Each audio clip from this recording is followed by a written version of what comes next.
विगत प्रसंग में हमने भरत जी का मिलन श्री राम जी के साथ श्रवण किया।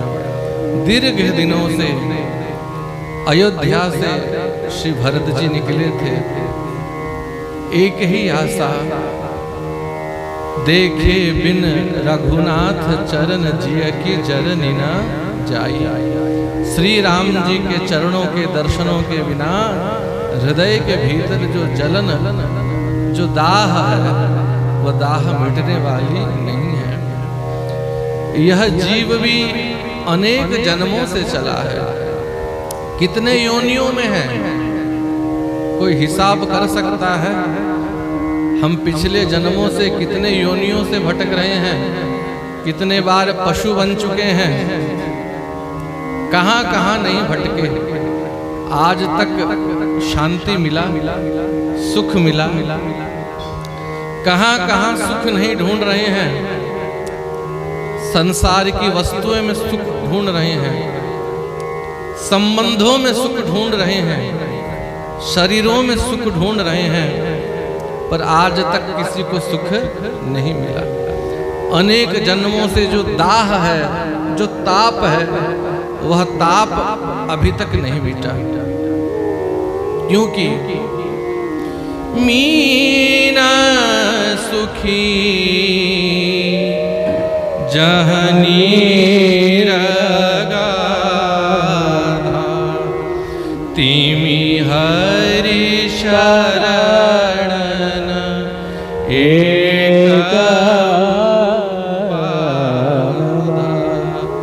जैसे अगाध जल में जाकर के मीन मन मछली प्रसन्न हो जाती है, मछली को पानी से बाहर निकाल दो और बढ़िया एयर कंडीशन घर में रख के 56 भोग खिलाओ, मछली प्रसन्न नहीं होगी। जहां अगाध जल है वहीं मीन सुखी है। तीमी हरि शरण नए। ऐसे ही जब जीव अनेक जन्मों से भटक भटक के भगवान के चरण में पहुंच जाता है, तब उसे सुख मिलता है। और जब तक भगवान के चरणों में नहीं पहुंचता, उसे सुख मिलने वाला नहीं है। भरत जी अयोध्या से निकले हैं राम दर्शन की आशा लेकर के। कितने पड़ावों से, कितने संकटों से, कितने परीक्षाओं से पार होकर के चित्रकूट पहुंचे हैं। और चित्रकूट में केवट जी ने राम जी को वह वटवृक्ष दिखाया। नाथ देखियहि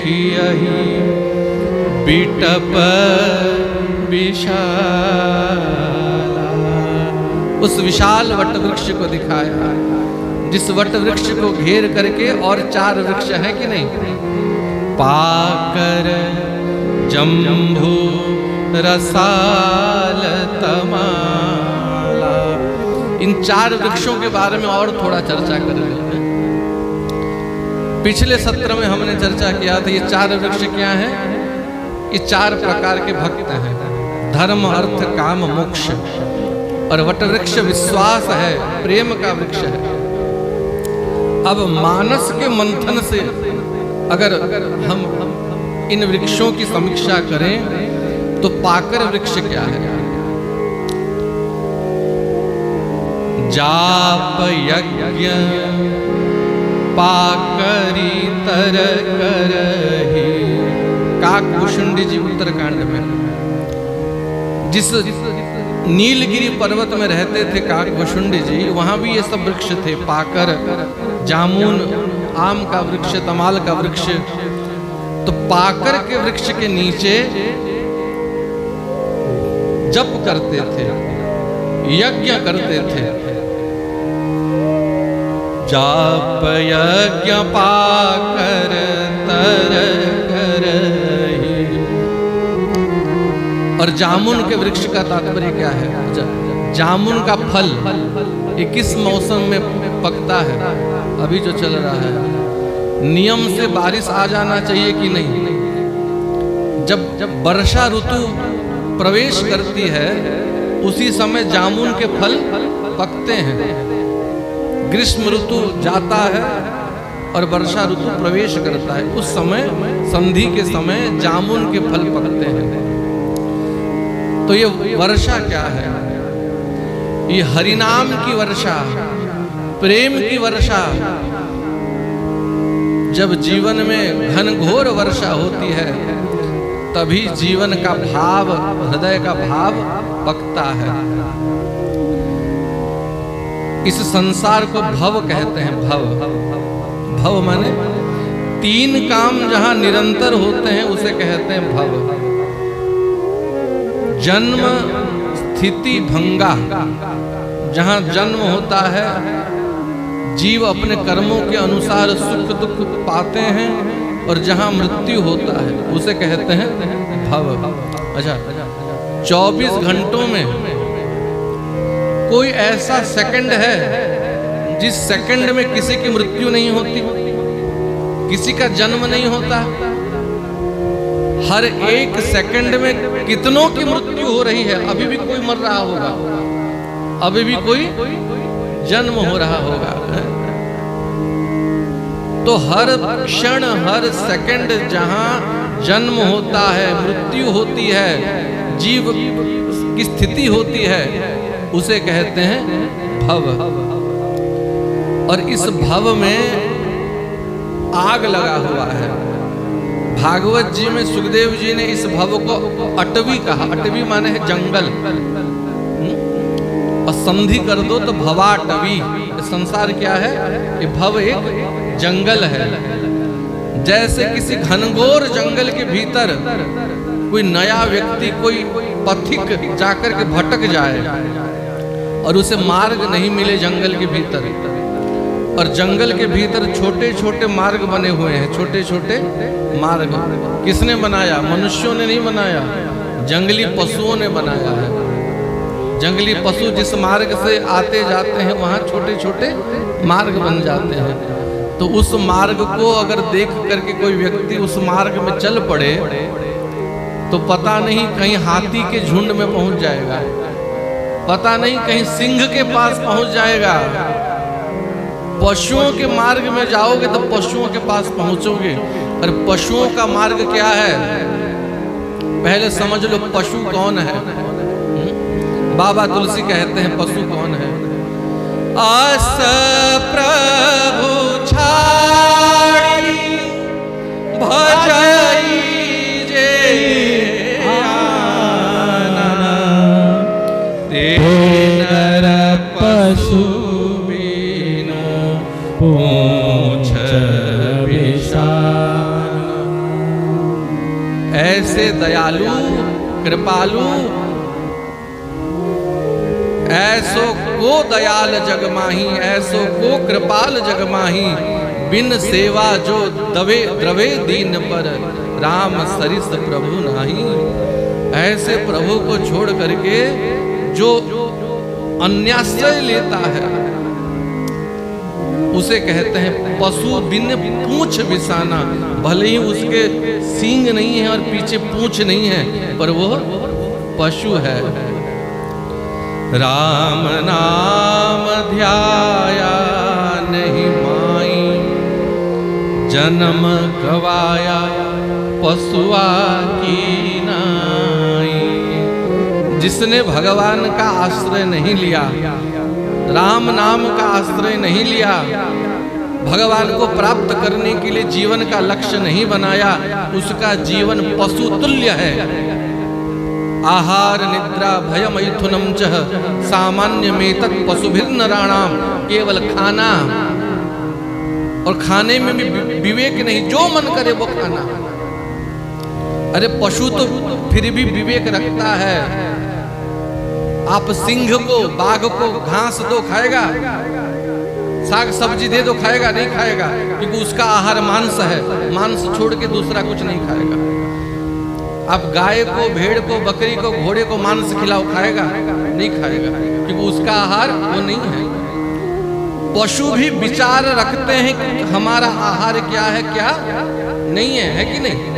एक मनुष्य ही इतना बुद्धिमान है कि आहार में भी विचार नहीं रखता, कुछ भी खा लो तो आहार, निद्रा, खाना, सोना, अपनी सुरक्षा करना, संतान पैदा करना, ये तो पशु भी करता है। सामान्य में तत् पशुभिन्न नराणाम धर्मेण तेषाम अधिको विशेष धर्मेण हीनाम पशुभिर समाना। जिसका जीवन धर्म से च्युत है, जिसके जीवन में धर्म नहीं है। धर्म क्या है? रामो विग्रहवान धर्म, श्री राम ही धर्म स्वरूप है। तो जिसके जीवन में श्री राम है, श्री कृष्ण है, उसके जीवन में धर्म है। और जिसके जीवन में भगवान नहीं है, उसके जीवन में धर्म नहीं है।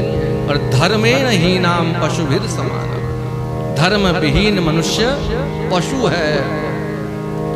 तो ऐसे पशु तुल्य व्यक्ति भी कहते हैं कि चलो हमारे पीछे पीछे चलो, हमारे बातों को मान करके चलो, हम तुमको ये बना देंगे, वो बना देंगे हैं। जब ऐसे पशु तुल्य मनुष्य के पीछे पीछे चलोगे तो सर्वनाश होना सुनिश्चित है। पर जब संतों के पीछे चलोगे, धर्म के पीछे चलोगे, तो कहीं ना कहीं श्री राम, श्री कृष्ण की प्राप्ति जीवन में अवश्य हो जाएगी। तो ये भव है और ये जंगल है। और गर्मियों में जंगल में आग लग जाती है, पहाड़ों में आग लग जाती है। अच्छा, जंगल में कोई आग लगाता है? घनघोर जंगल में कौन आग लगाता है? कोई नहीं लगाता। पत्थर गिरा पत्थर के ऊपर, वहां सूखी घास पड़ी थी, चिंगारी निकल गई, आग लग गई। वायु के वेग से सूखे डाल आपस में घिसते हैं, आग प्रकट हो जाती है। और वह आग पूरे जंगल में ऐसे व्याप्त हो जाती है, भयंकर अग्नि, उसे दावाग्नि कहते हैं, भयंकर जंगल की अग्नि। और उस अग्नि को क्या 1-2 बाल्टी पानी से बुझा सकते हो? बोलो। छोटी सी अग्नि कहीं लग जाए तो 1-2 बाल्टी पानी से बुझा दोगे। भयंकर जंगल में आग लग जाए तो 1-2 बाल्टी पानी से बुझने वाला नहीं है। अरे 1-2 बाल्टी क्या, 1-2 टैंकर पानी से भी बुझने वाला नहीं है। तो जंगल का आग कब बुझेगा? जब काले काले बादल आएंगे, घनघोर वर्षा होगी।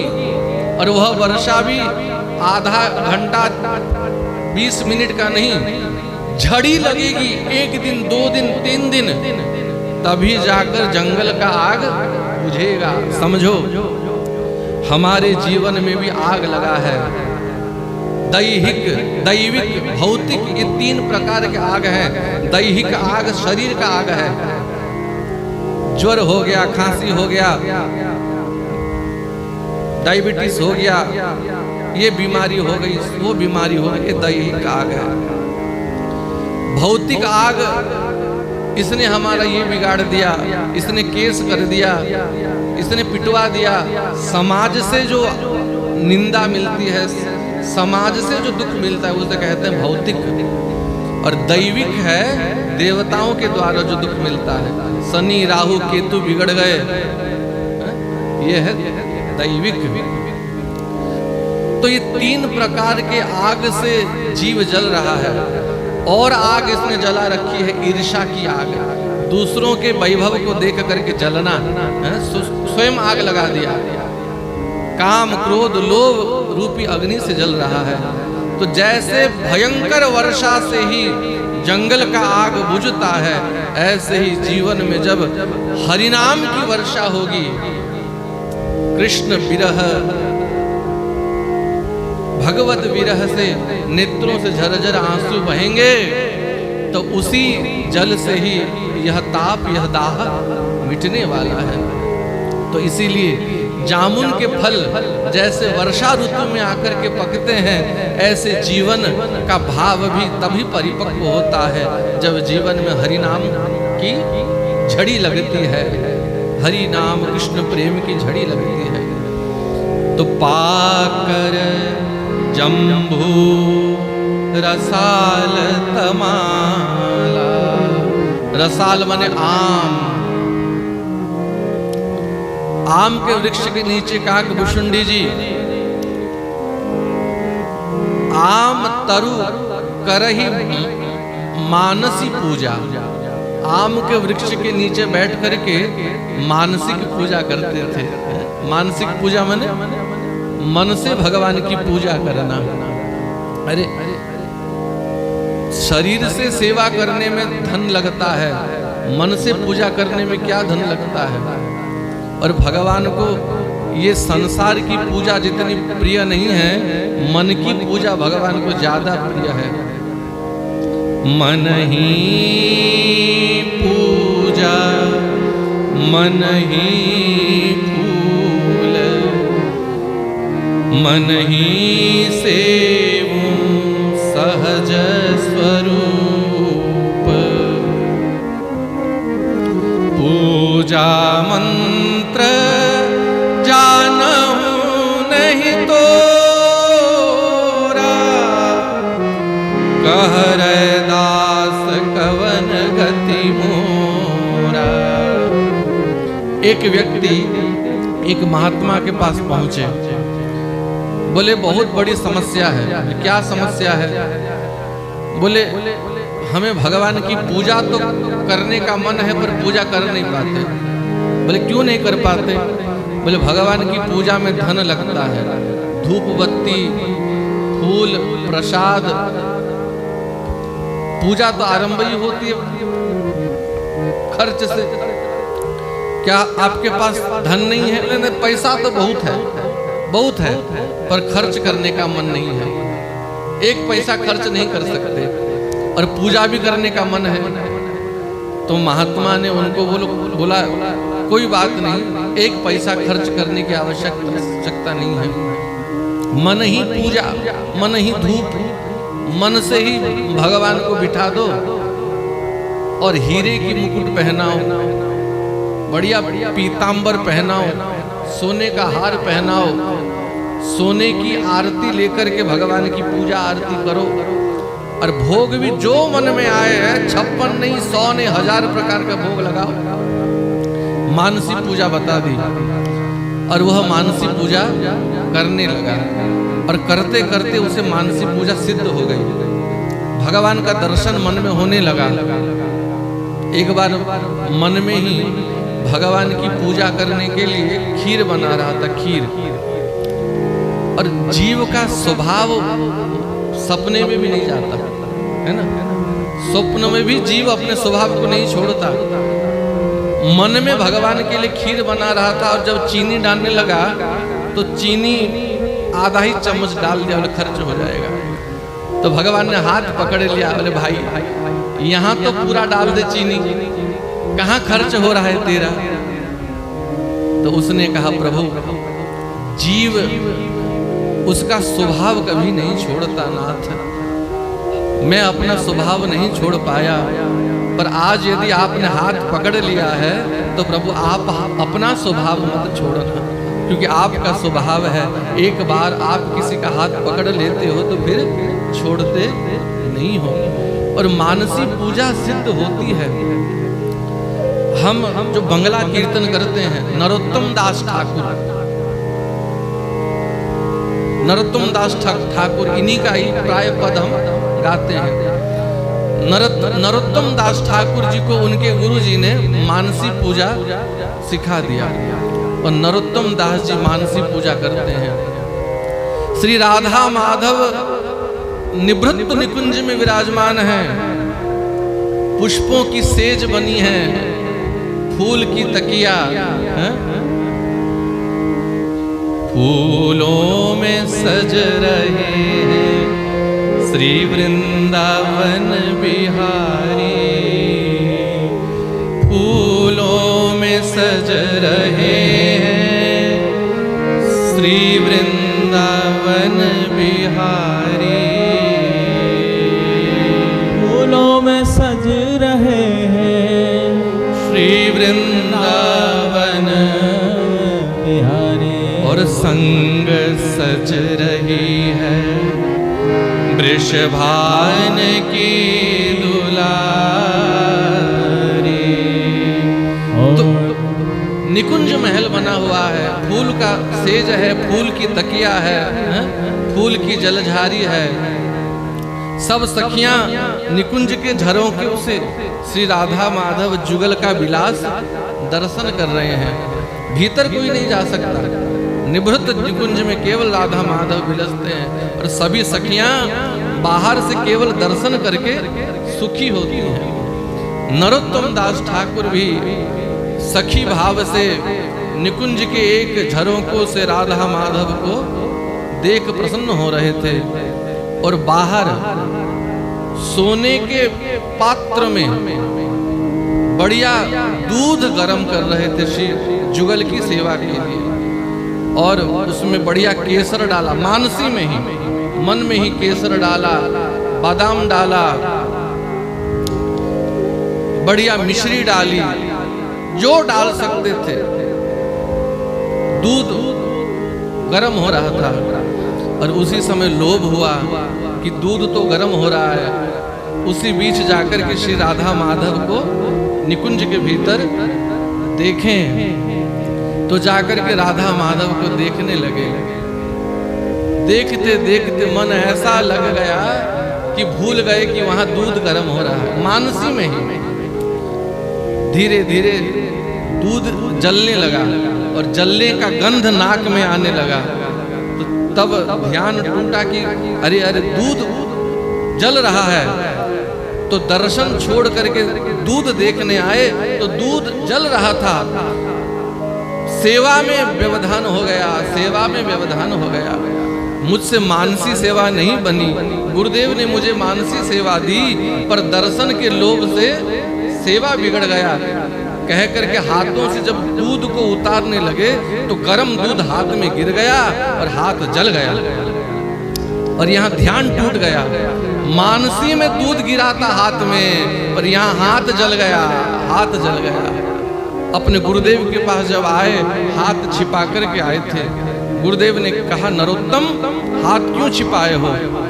बोले, गुरुदेव आपने मुझे सेवा दिया पर इस पापी से सेवा नहीं हो पाया।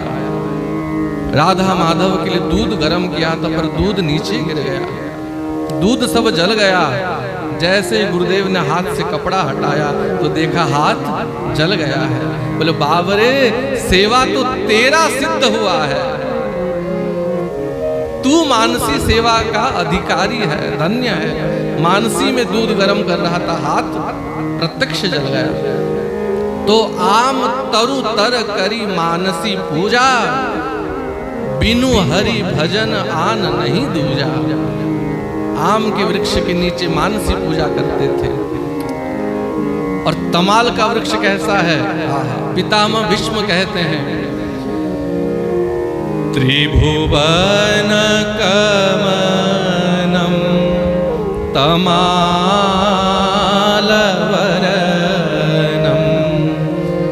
रविकर गौरवराम्बर दधाने वपुरलककुलावृताननाब्जं विजय सखेरतिरस्तु मे नवद्या। पितामह भीष्म सरसैया में पड़े पड़े श्री कृष्ण का दर्शन कर रहे हैं, कह रहे हैं, प्रभु त्रिभुवन कमनम, त्रिभुवन में आपके जैसा सुंदर कमनीय कौन होगा? और आपका रूप कैसा है? तमाल वर्ण, तमाल पुष्प जैसा आपका रूप है, वर्ण है। तमाल वृक्ष श्री कृष्ण का प्रतीक है। मोर भ्रमे तमा लेके करे आलिंगन। श्री कृष्ण कहते हैं, श्री राधा रानी विरह व्यथित होकर के जब श्री कृष्ण को निकुंज बीथियों में ढूंढती हैं, हा कृष्ण कह करके घूमती हैं। हा नाथ रमण पृष्ठ क्वासी क्वासी महाभुज दास्यास्ते कृपणाया में सखे दर्शय सन्निधिम। हे गोपीनाथ, हे मदन मोहन, हे बांके बिहारी कह करके रुदन करती हैं। और जब तमाल के वृक्ष को देखती हैं तमाल के लता को देखती हैं और नील वर्ण के, श्याम वर्ण के तमाल के पुष्पों को देखती हैं तो ऐसा लगता है कि श्री कृष्ण ही खड़े हैं और तमाल के वृक्ष को जाकर के आलिंगन करती हैं और तमाल के स्पर्श से श्री कृष्ण के आलिंगन का सुख मिल जाता है। तो तमाल का वृक्ष तो भगवान का ही स्वरूप है। तो पाकर जम्बू रसाल तमाला, ये 4 प्रकार के जो वृक्ष हैं ये जीवन की साधन भक्ति है, ये साधन भक्ति है। मानसी सेवा, भगवान का रूप ध्यान, नाम जप आदि मानसी सेवा जब पूर्ण सिद्ध होते हैं तभी विश्वास का बट, विश्वास का दर्शन होता है, विश्वास की प्राप्ति होती है। और उसी विश्वास के बट के नीचे माता सीता रूपी भक्ति अपनी हाथों से वेदी बनाती हैं और उसी वेदिका के ऊपर महात्मा मुनि मंडलों के बीच श्री रघुनाथ जी धनुष बाण लेकर के खड़े हैं। कैसे दिख रहे हैं? शीस जटा कटि मुनि पट बांधे, तृण कसे कर सर धनु कांधे।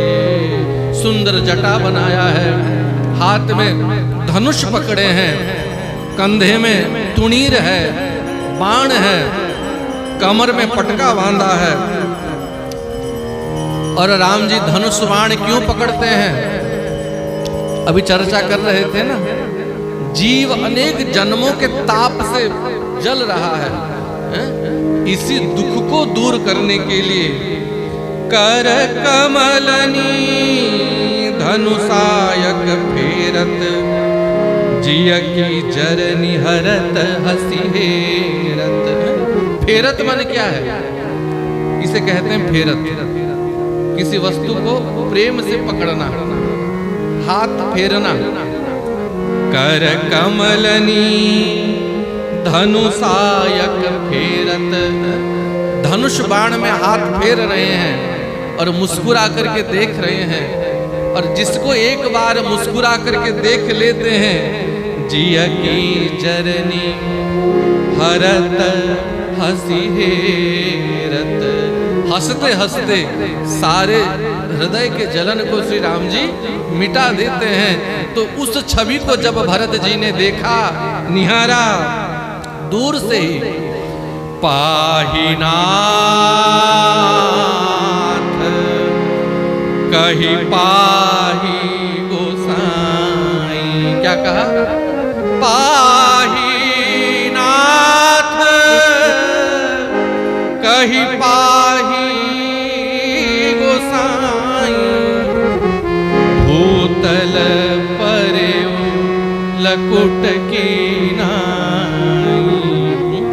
पाहि नाथ पाहि गोसाई, हे रघुनाथ, हे रघुनाथ कह करके लकड़ी के जैसे लकुट की नाई भूमि पे गिर गए। लक्ष्मण जी ने सुना, अच्छा, प्रेम का प्रभाव लक्ष्मण जी के भीतर हो गया।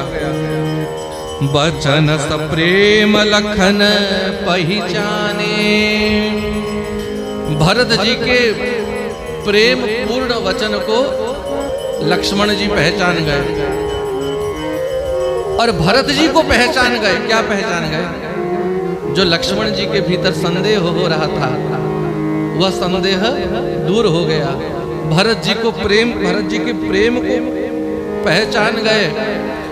और मन तो है भरत जी के पास और सेवा में खड़े हैं राम जी के पास। अच्छा बताओ, अगर कोई व्यक्ति सेवा में है, पूजा में है और उसका मन पूजा में नहीं है तो क्या उस पूजा का फल उसे मिलेगा? पर भले ही शरीर पूजा में नहीं है, मन पूजा में है, तो पूजा का फल उसे मिल जाएगा। लक्ष्मण जी का शरीर तो श्री राम के पास है पर मन राम के पास नहीं है। मन भरत जी के पास है। राम जी के पास पहुंचे, प्रणाम किया, कहत सप्रेम नाई महिमा था। नाई मही माथा, राम जी के चरणों में माथा रखा। अब कहत अस प्रेम, भरत जी के प्रेम का प्रभाव लक्ष्मण जी के ऊपर हो गया। नेत्रों से आंसू बह रहे हैं, अश्रुविंद बह रहे हैं। कहाई सप्रेम नाई मही माथा, रो रहे हैं। राम जी ने कहा क्या बात है लक्ष्मण, क्यों रो रहे हो और क्यों प्रणाम करने आए हो? लक्ष्मण जी ने कहा प्रभु प्रणाम करने आया हूं, पर प्रणाम के बहाने कुछ कहने आया हूं। क्या कहने आए हो लक्ष्मण? भरत प्रणाम करत रघुनाथ। हे रघुनाथ, भरत जी प्रणाम कर रहे हैं आपको। भैया भरत प्रणाम कर रहे हैं। राम जी बोले भरत प्रणाम कर रहा है, मेरा भरत आ गया, तो लक्ष्मण तुम यहां क्यों हो? तुम्हें भरत के पास होना चाहिए। तुम भरत के स्वागत के लिए क्यों नहीं गए? मेरे पास क्यों आए हो बताओ? लक्ष्मण जी रोते हुए कहे भैया क्या मुंह लेकर के जाऊंगा भरत भैया के पास? मैंने भरत भैया को कुटिल कुबंधु कहा, भरत भैया को मारने के लिए धनुष उठाया था। अब भरत भैया के सामने मुंह दिखाने लायक मैं नहीं हूं, इसीलिए आपके चरणों में प्रणाम कर रहा हूं। अगर आप मुझे क्षमा कर दोगे तो भरत भैया के प्रति जो अपराध बना है वह अपराध भी मेरा दूर हो जाएगा, इसलिए आप मुझे क्षमा कीजिए। भरत प्रणाम करत रघुनाथ। भरत भैया प्रणाम कर रहे हैं। जैसे ही राम जी ने सुना भरत भैया प्रणाम कर रहे हैं, उठे राम सुनि प्रेम अधीरा। उठे राम सुनि प्रेम अधीरा। देखो प्रेम का प्रभाव कैसा है। अभी लक्ष्मण जी के भीतर प्रेम का प्रभाव हुआ। कहत अस प्रेम नाई मही माथा, लक्ष्मण जी के ऊपर प्रेम का प्रभाव हुआ और अभी राम जी के ऊपर हो गया। उठे राम सुनि प्रेम अधीरा, प्रेम गदगद होकर के राम जी उठ गए। लक्ष्मण जी सामने खड़े थे, बोले हटो लक्ष्मण हटो। लक्ष्मण जी से कहा हटो तुम, मुझे भरत से मिलने जाना है। लक्ष्मण जी को हटा दिया और भरत जी के पास मिलने गए। तो उस समय राम जी के पास 4 वस्तु थे। कमर में पटका बंधा हुआ था, कंधे में धनुष रखा हुआ था, बाण हाथ में था और तुणीर, ये 4 वस्तु थे। जैसे ही राम जी उठे हैं ये 4 वस्तु गिर गए। कहूं पट कहूं निसंग धनु तीरा।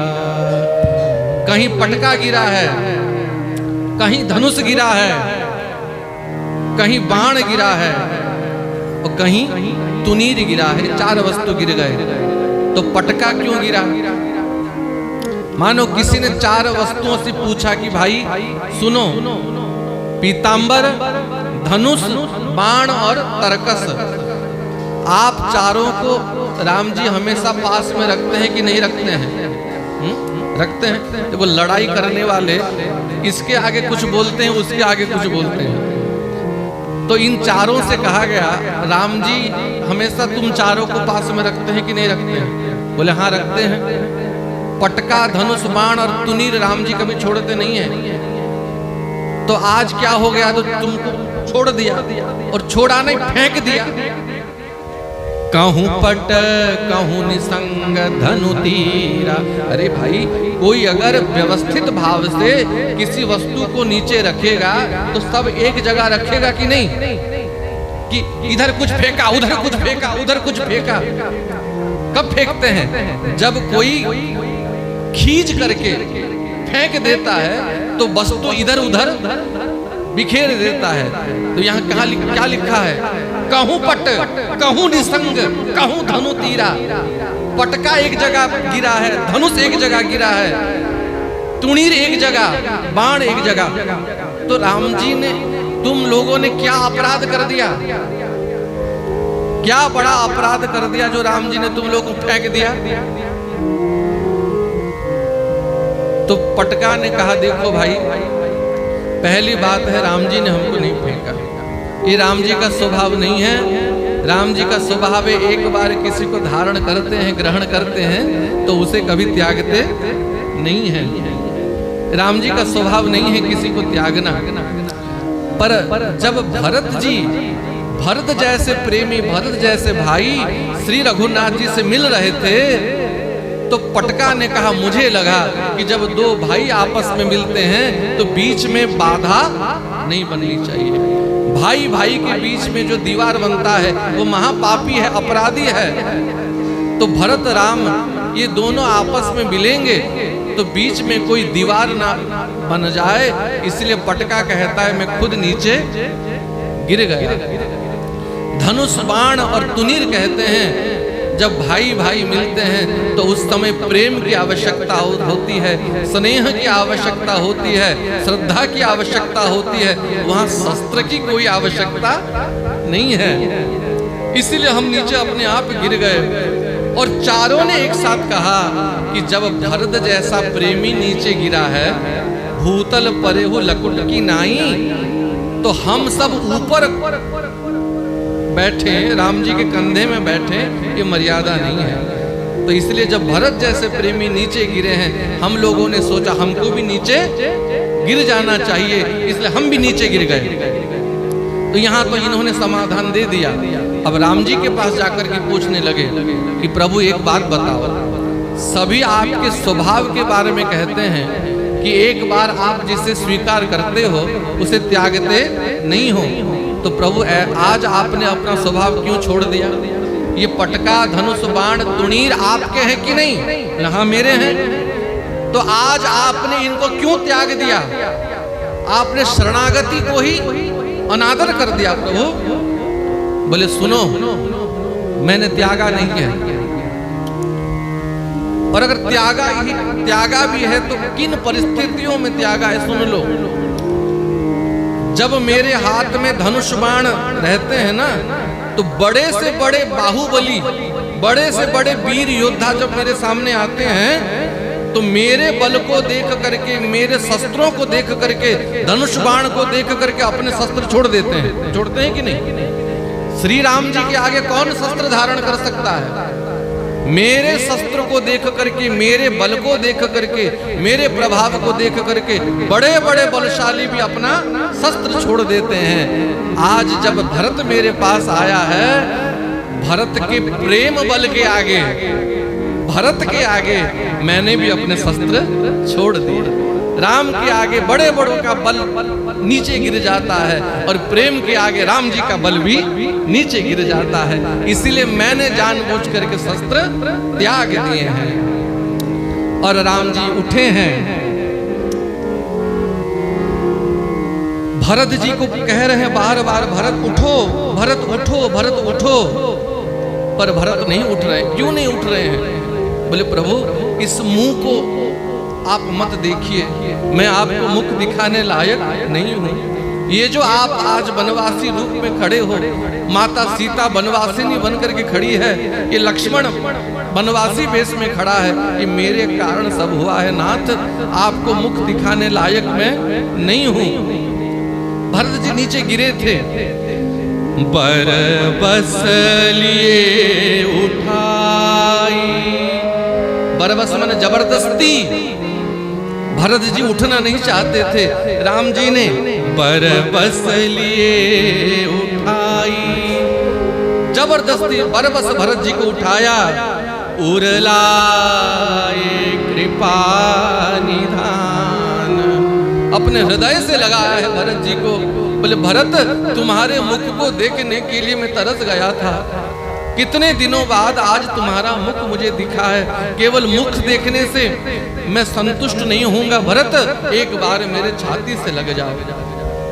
उरलाए कृपा निधान, भरत जी को अंक से लगा लिया, गले से लगा लिया। और उस समय श्री राम और भरत जी का मिलन देख करके वहां जितने लोग खड़े थे सभी प्रेम के वशीभूत हो गए। भरत राम की मिलन लखी बिसरे सबहि अपान। भरत राम की मिलन लखी बिसरे सबहि अपान। श्री राम और भरत जी का मिलन देख करके सब अपने देह को भूल गए। रामचंद्र भगवान की